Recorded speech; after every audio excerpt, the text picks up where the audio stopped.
Bonsoir les amis, Fratelli Juventini, bienvenue dans cette nouvelle vidéo.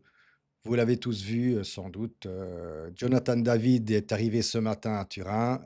Il est passé ce matin aussi par le J médical pour faire tous les tests médicaux comme d'habitude, hein, tests physiques, tests d'endurance et tout ça. Pour le moment, il n'y aura aucun souci pour Jonathan David. Je suis content, je vous l'ai dit dans la dernière vidéo, je suis content de ce joueur-là. J'espère que Jonathan David prendra, la 17 d'un David Trezeguet à l'époque, pour ceux qui connaissent. Donc j'espère qu'il prendra franchement, le numéro 17, ça me ferait plaisir. Puis on attend aussi donc, comme on entend les rumeurs donc, avec le Manchester United, on n'a jamais a priori, on n'a jamais été aussi près pour, Jadon Sancho. J'aimerais aussi, qu'on le récupère. On parle d'une vingtaine de millions, 22-23 millions. Je pense qu'à ce prix-là, on ne peut pas espérer, un meilleur joueur, surtout sur le côté gauche. Certains d'entre vous vont me dire que c'est un ou exclusif dans le sens que c'est soit, Sancho, soit Conceição. Il y a eu une première approche de la part de la Juventus, pour faire baisser le prix de Francisco Conceição, à savoir encore une fois que Francisco Conceição a dit qu'il ne voulait pas retourner au Porto et qu'il voudrait continuer son expérience à la Juventus.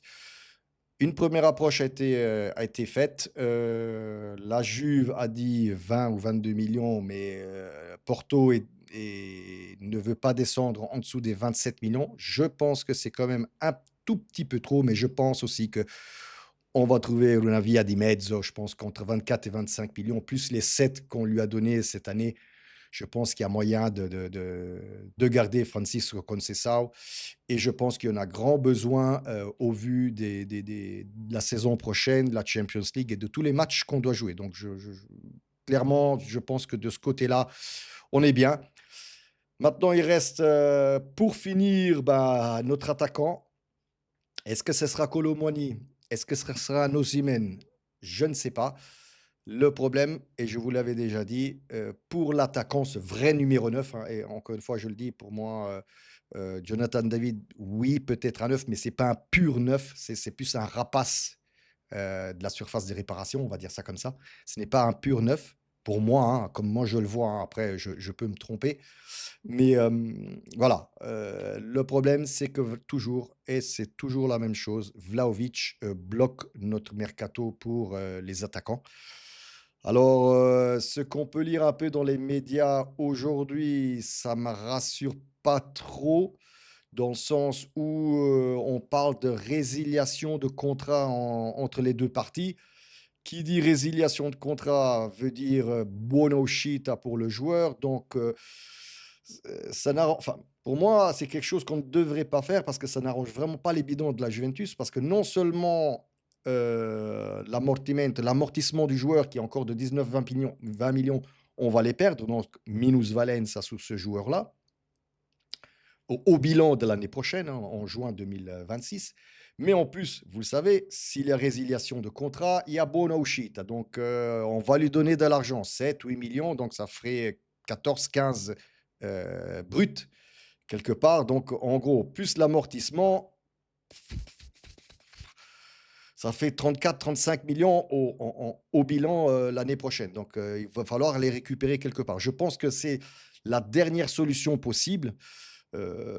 J'espère toujours, qu'on puisse s'entendre soit avec le Napoli pour Osimhen en échangeant Osimhen pour Vlahovic, plus contrepartie financière, hein, bien sûr, 30-40 millions plus Vlahovic ou peut-être même 45 millions plus Vlahovic pour récupérer Osimhen.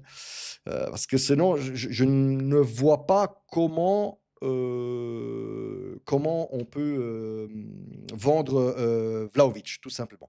Il y a une autre piste et là, c'est une piste qui se réchauffe tout doucement, c'est la piste Marcus Thuram à l'Inter, où apparemment il y a une petite, enfin c'est en train d'exploser un peu à l'Inter. Il y a plusieurs joueurs qui vont partir, un Dumfries, un Marcus Tou enfin, il y a 3-4 pontes, grosses têtes qui vont partir, hein, surtout après les déclarations de Lautaro Martinez post, coupe du monde FIFA, les déclarations de Marotta. Donc voilà, et c'est un peu une espèce de poudrière en ce moment à l'Inter.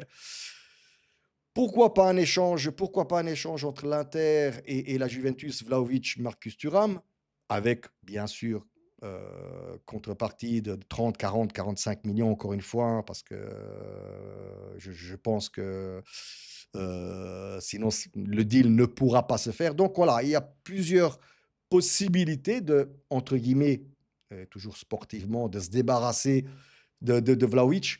Mais la solution de la résiliation de contrat, ouais, celle-là, je pense que c'est la dernière. Ou sinon, résiliation pour résiliation, on va faire de la minusvalenza, donc 30-35 millions pour l'année prochaine.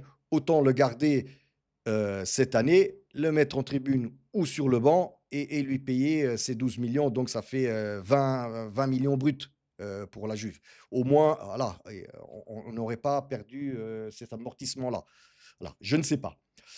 Sinon, c'est à peu près tout pour aujourd'hui. Il n'y a pas d'autres rumeurs qui sortent, ni sur Twitter, ni sur. J'ai regardé un peu Alfredo Pedula, Skira. Il n'y a pas d'autres infos. Voilà. Comme toujours, les amis, likez la vidéo, abonnez-vous, commentez ici en bas. Je vous lirai tous, comme je le fais toujours. Et fino alla fine, ragazzi, forza Juve.